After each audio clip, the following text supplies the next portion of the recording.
Okay, so our new tune um, is going to be that's a great Gus Cannon tune, Gus Cannon and his Jug Stompers. Another Memphis group. I don't know why Memphis was such a good thing. I think Memphis just was the place where everybody from that Mississippi area of the South and all the environments around there, Memphis was the place where everybody went. So there's just an amazing number of musicians playing there, and there was an amazing number of places for them to play on the street, in the barber shops, at picnics, everywhere. So the great golden era of acoustic fingerpicking music really, I think, centers around Memphis. And then because Memphis goes train wise all the way up to Chicago, you've got this great connection between the Memphis players and the first place black people could go to get out of the South. And the most direct train line was Memphis to Chicago. So there's just a great musical connection there because that's where people went.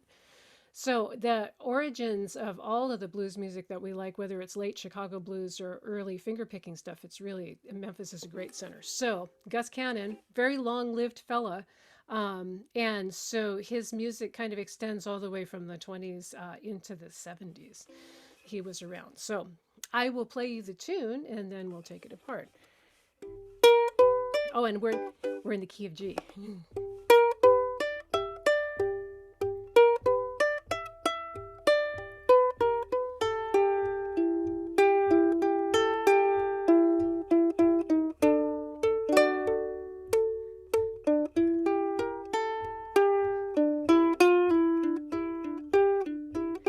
I'm going to German. I'll be back some old day. I'm going to German.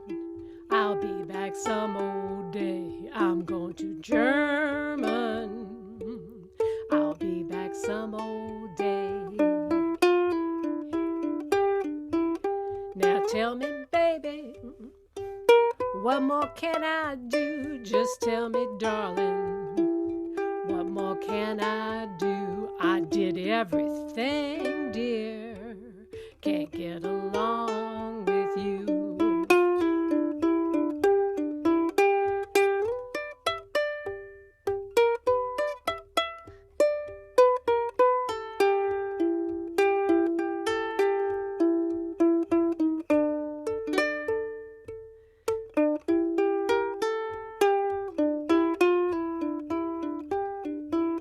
When you was in trouble, I worked and paid your. I worked and paid your fine when you was in trouble. I worked and paid your fine. Now I'm in trouble. Don't pay me no mind. Now tell me, baby, what more can I do? Just tell me, darling. What more can I do? Did everything, dear. Can't get along with you. Play it one more time.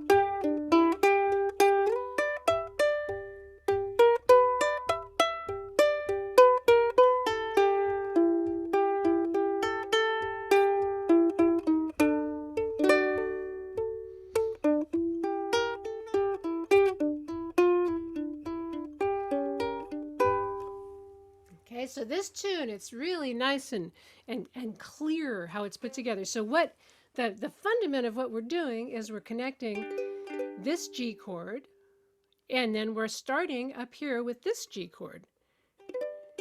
So that's the tails down version. There's the full G out of a dog shape. Here's G with the tail going that way. And because this is a G note, I take that back. That's not a G note, it's a C note. You better hold it. There's the G. Okay, so 0, 7, 7, 5. That's where we're playing out of. And what I'm using, the melody is going to be half step in. And I'm getting a top string note on the 7th fret. So on the 2nd string, 6, 7, top note. Little finger gets the 7th fret.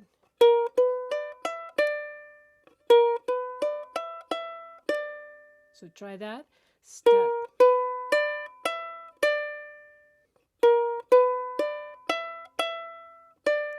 And that's all on the 1 chord. So with the thumb, 1, 2, 3, and 4, and 1, and 4, and 1, 2, 1 and 2. No, that's not right. And 4, and 1, and 2, and 3, and 4, and 1, and 2, and 3, and 4. Top, bottom, top, bottom. Pinch, top, bottom, top, bottom. Pinch, top, bottom. And 4, and pinch, top, bottom, top, bottom. Okay, then we're going to do that again and go down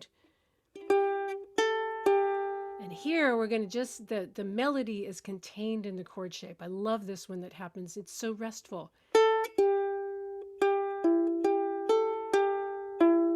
Okay, so find that. You've got the top at da, top, second, second, third, second, top, second, third. And this is just sitting there in the creamy middle of the C chord. We've used it before and we'll be using it again. So 0, 4, 3, 0. And with your thumb,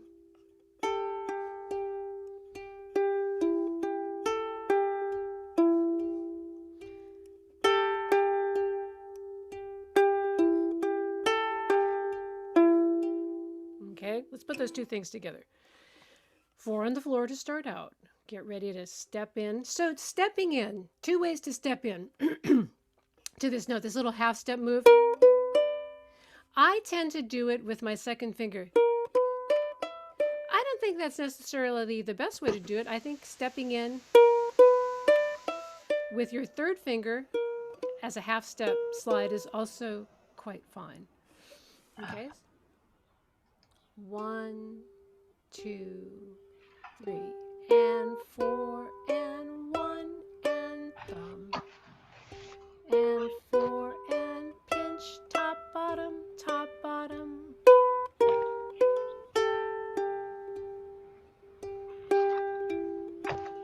I think someone has come unmuted. Check your mute, make sure you're okay. I hear rustling. It sounds like, okay. Let's try it one more time. 1, 2, 3, and 4, and 1, and thumb, and 1, and 2, top, bottom, and 4, and 1, and.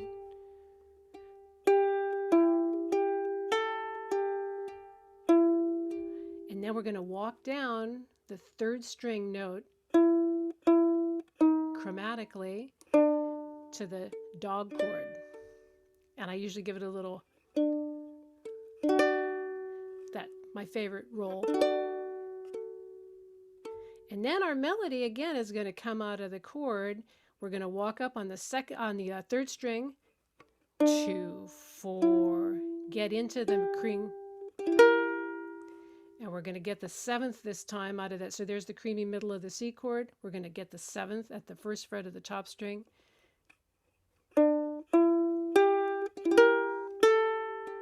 Probably another roll. Top note is comes off the first fret. And then you've got your turnaround, which is going to be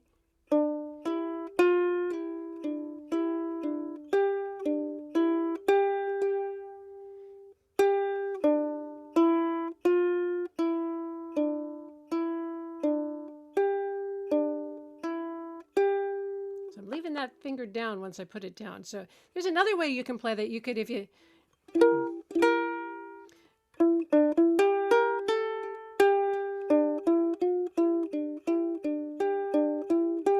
rather leave your hand down in the same position, you can get that note I'm getting up here.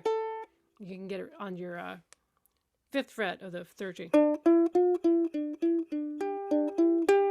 Or either one of those. So use your ear to find the one that you prefer. but they're both this. It's the same thing. This. Okay, let's go really slow all the way from the top. 1, 2, 3, and 4.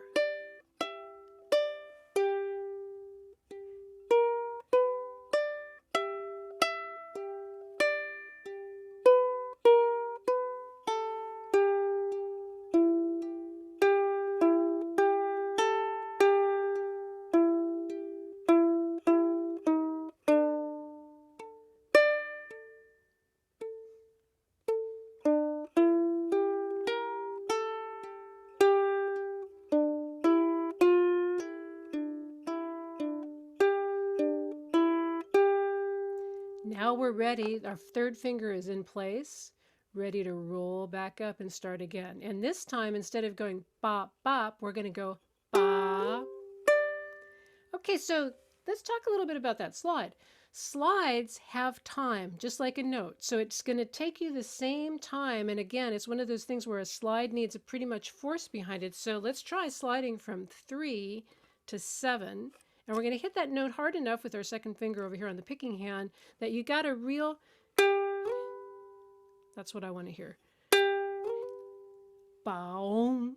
And when you get to the second note, there's a presence there. Boom. It's not, it's boom. So you hear the slide, and this is an important thing, because the slides can really collapse your time if you don't get that idea that it's got rhythm to it.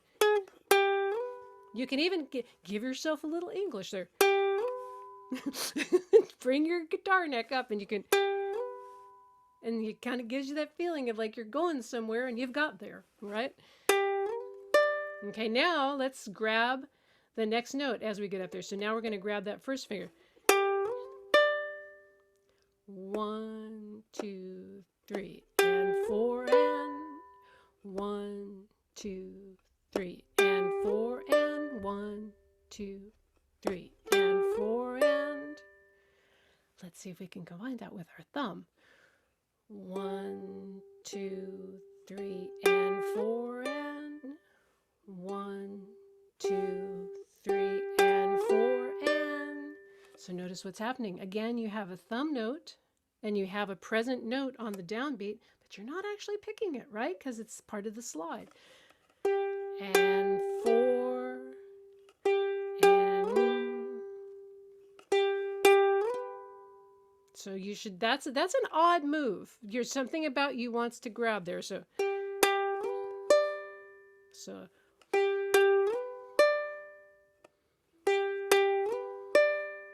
Okay, now let's complete it. 1, 2, 3, and 4, and now we're back to normal.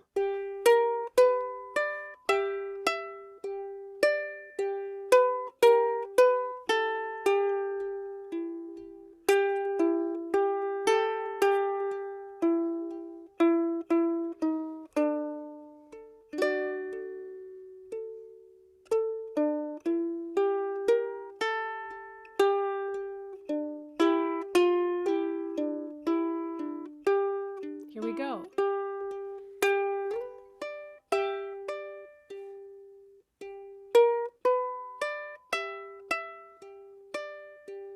Down to the C.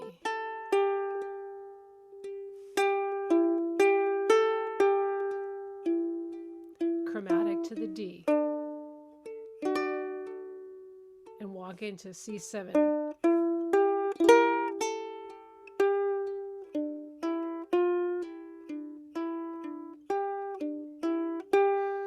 Let's go into that C7 again. So we're here in the dog. Wait, sorry, I have to go and fast forward. Oh, that's all we do. So we're here. So our melody is kind of D, D, with a time note in. That's the part I want to isolate. So D and D, and then walking into the G. I mean C. 1, 2, 3, 4, D. D, walk into the C. 1, 2, 3, 4.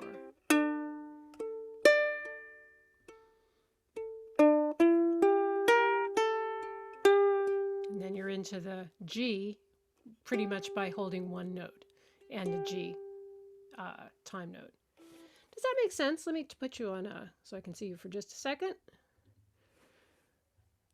Any questions? Anything that remains obscure? Looks like Robin might have a question. She's coming. She's coming. She's typing. You can totally unmute if you want. Turn around one more time. Okay, no problem. Okay, so here's the turnaround. I have to go. Da, da.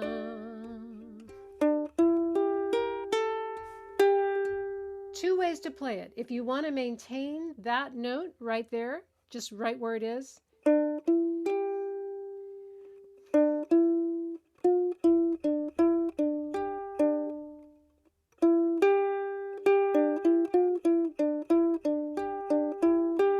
That's not a bad way to do it. So, sorry, I have to go back to my...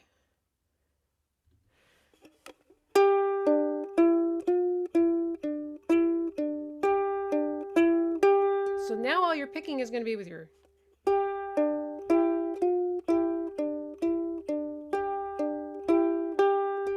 Let's do that a couple more times.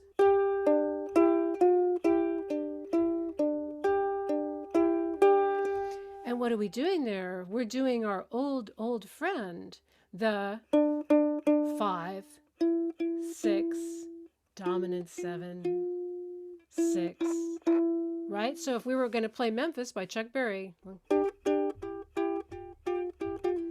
that's where it would be. So you should have this in this chord shape under your fingers because you're going to hit it again and again and again. You've got 5, 6, dominant 7, 6. That is rock and roll. This is the rock. This is the roll. Okay? So just know that about anytime you're playing out of this chord shape, the G, you can do it like that. You can do it like that. And you can do it all over. There it is out of a C-shaped dog. Okay? So knowing that is good. So that being said, that's way one to play it. I'm sorry, Nanu.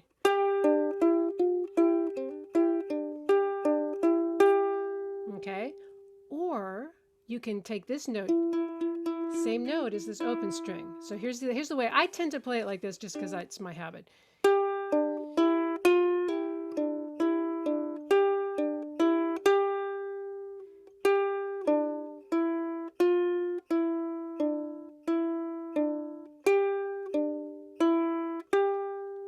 So you can play it there too. So second string, third string, open, second, got the F. I should do it with notes. I know those notes. So G, D, E, F, E, D, E, D, G, D, E, G.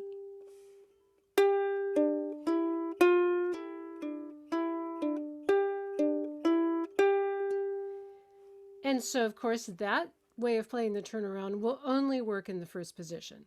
So if you want to if you want to spend the time learning a mobile turnaround, will work anywhere you can have. So it might be worthwhile to take the time to learn it with the closed, the more mobile position. No matter what you see me doing. Okay, so let me add something else. I know it's a lot of information, but that's okay. You can rewind me. So the way that and this is a deviation from how, that's actually pretty close to what Gus Cannon is doing, and you can play along. He's in this key. So you can play along with the original and kind of tweak your version. You notice there was one time when I sang the verse and it was slightly different. It hung a little longer on the one chord.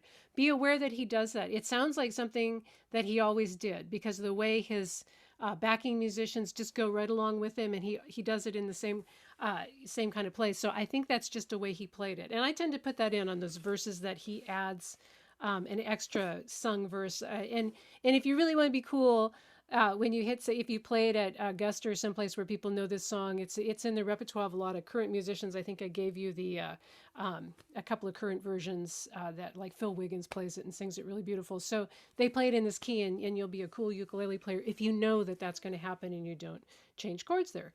So that's why I left it like that. It's a way to be a blues snob where you know the original well enough to put in something really kinky like that. So it's just a way to be a snob, and I like that. Um, so the thing that I do that's more ukulele-like and that I think is useful in this key especially is how I keep time under the singing sometimes when I don't want to be so picky. So I'm using that sig.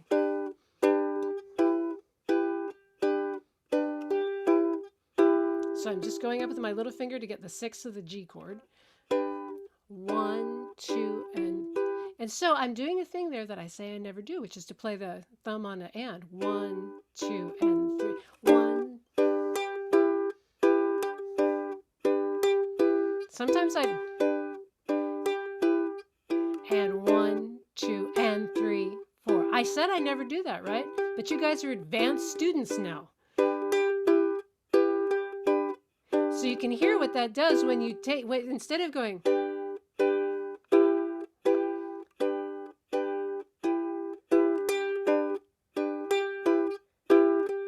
it does a thing. And now that you're advanced students, you're allowed to do it.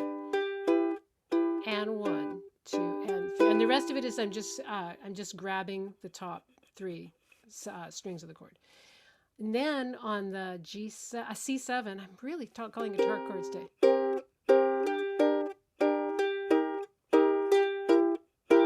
So I'm coming up, open, 2, minor third, third. We've encountered that before. And that would be open, 2nd fret, 3rd fret, 4th fret. And the degrees of the scale that you're using there are 1, 2. So again, that gives you another version of that strange 9 chord. Minor third, third.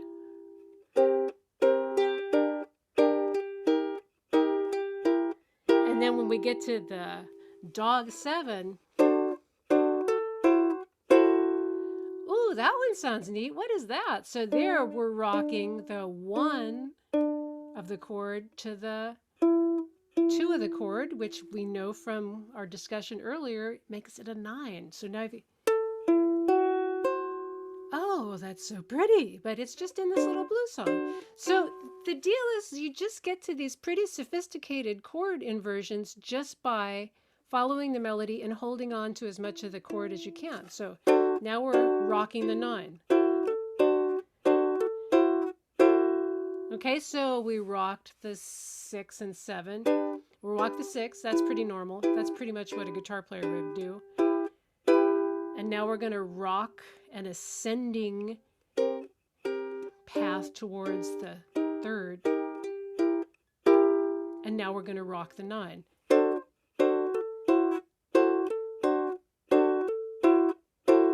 That rocking 9 is very useful. You can use it a lot of places. Again, let's take it up and rock it at the 7th fret. I wonder what happens if you lose that note. That's nice. Because I got a G there, I can do that. Let's play that with some singing. Do that. Now tell me, baby, what more can I do? Oh, tell me, darling, what more can I do? Did everything, dear, can't get along with you. Okay. Any questions about that? That make sense? Yeah, I've got a question. So when you're doing that, are you plucking all four strings or just the three? I think, let's see, what am I doing there?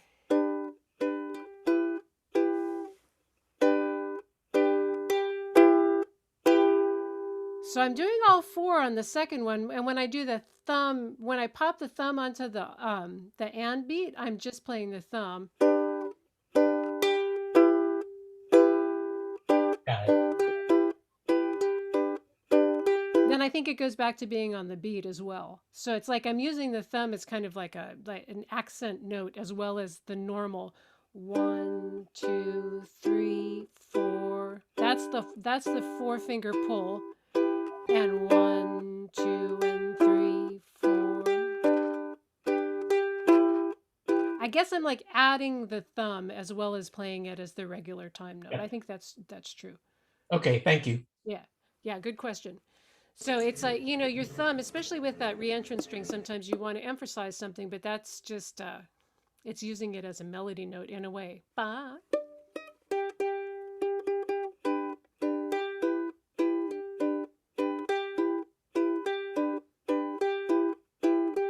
Yeah. Dal, Yes. can you go over the C7th chord again? Just the fingering of the C7th chord. Just like, okay, so here is the I think we've talked about this chord a couple of times. So I learned it from Sam Chapman, just to give you the historical train of this chord. So here's the G, right? So this is a very useful combination here. G is the 1, and then we're making the C7 by moving this note up a whole step and this note down a half step.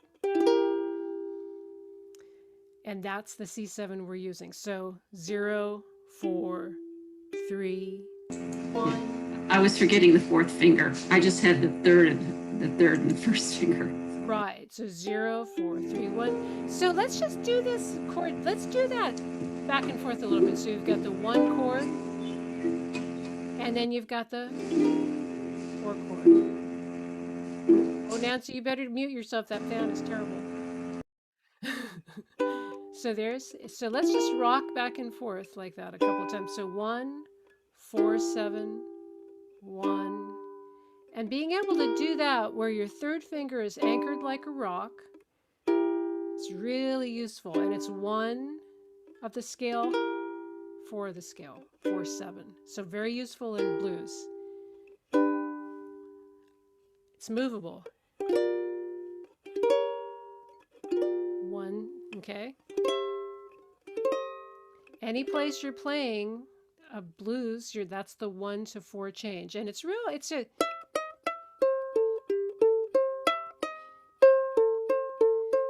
oh yeah.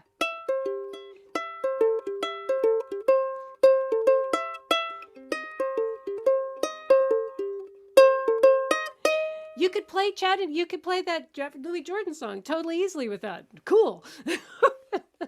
I give you that for free. Okay, so that's the word there. And then the other way that I use this chord is I remove, and that puts the 6th on top, the 6th of the chord, 6th degree of the scale, 6, 7.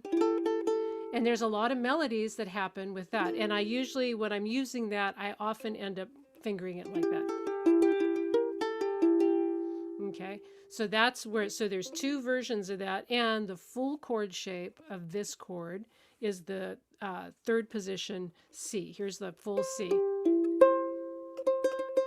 to double, or taking that to, and this one should be familiar from our chord practice with the bar at the 3rd. That's our 2nd position C, 7.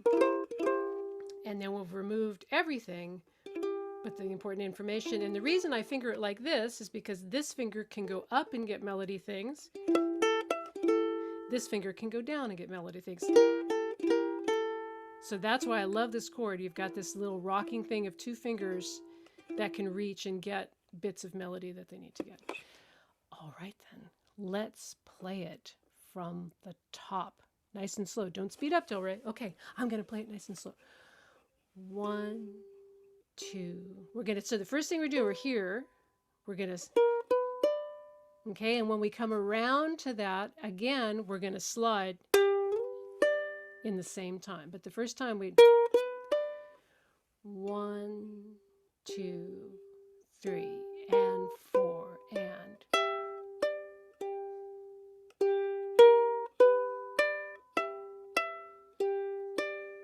creamy middle of the C.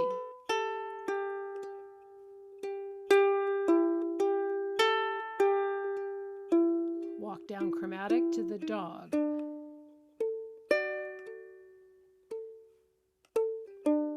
C7 and turn it around.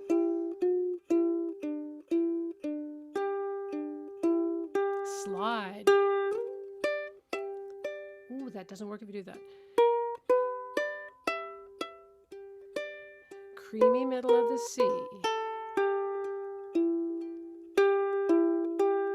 Don't speed up.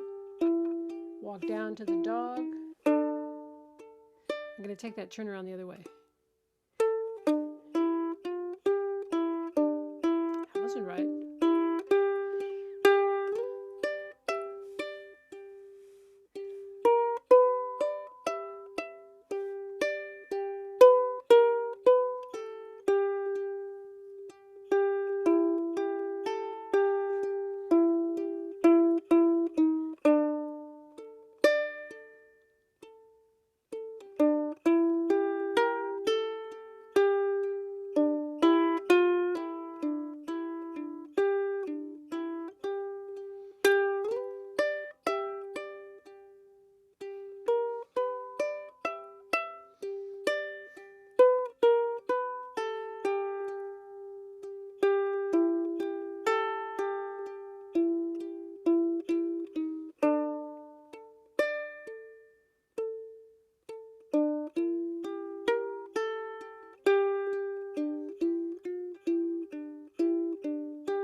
Let's play the chord. I'm gonna German.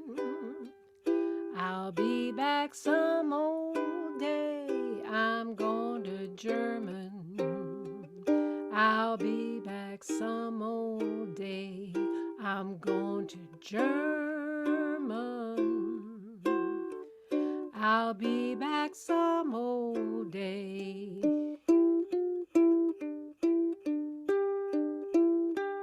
Now tell me, baby, what more can I do? Just tell me, darling, what more can I do? Did everything, dear. Can't get along with you.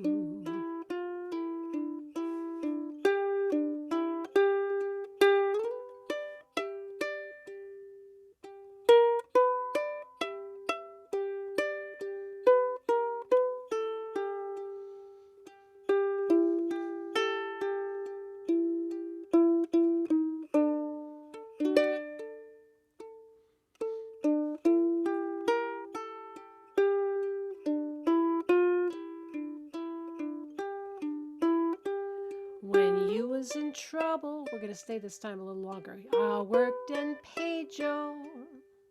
I worked and paid you fine when you was in trouble. I worked and paid you fine. Now I'm in trouble.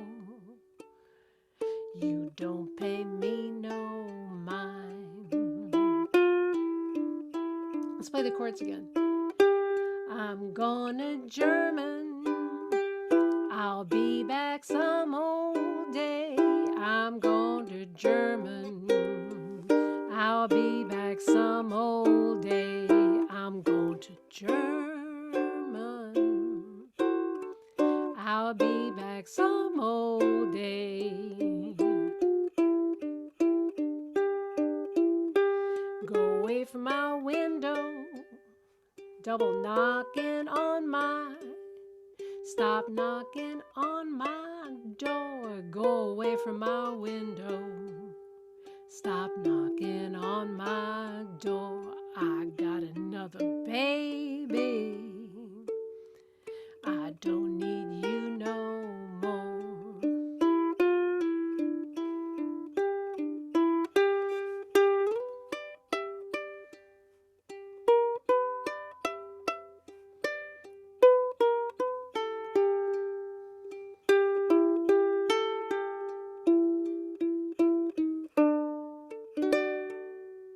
Here's a variation.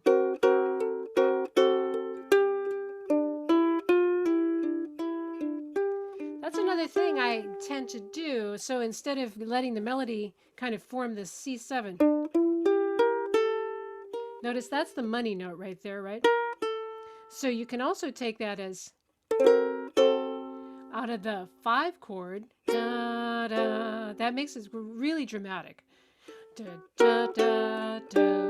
And it works just as well. So this is more north. See that 4 chord, and then da, ba, ba, da, da, da. Or, so there's your D7 with a hole in the middle. And then you've got, what is that? That would be the wait, I can do it. 1, 2, 3, 4, 5, 6. 1, 2, 3, 4, 5. Ooh, sharp 5. That's really, could I do the double take, sort of repeat? Oh yeah, do the double take. Okay. So the 2 lyrics he does this on are go away from my window, stop knocking on my door. And that looks like this. Or,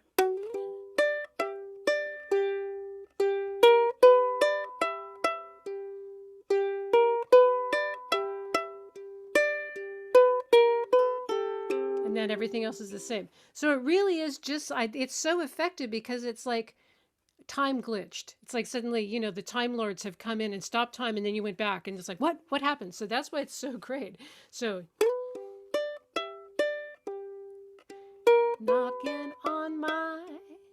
stop knocking on my door.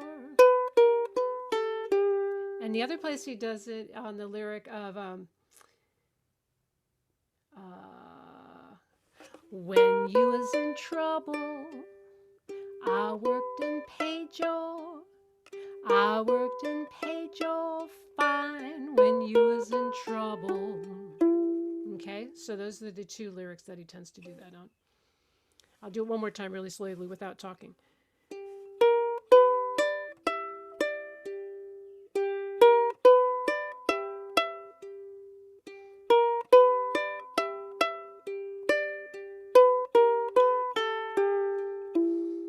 So that's the double repeat. Any other questions out there? Let me look.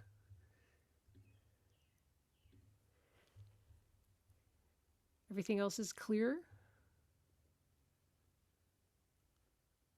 Okay. Wait, I see typing going on. Oh, where is German? Yeah, good question. Everybody would like to know that. There's Germantown. There's a couple of things named German because there's so many dang Germans in the South. But no one really knows. And some people think that should have been Germany. Like it's like he's coming back from World War One. I'm going to German. I've gone to German. It's hard to know.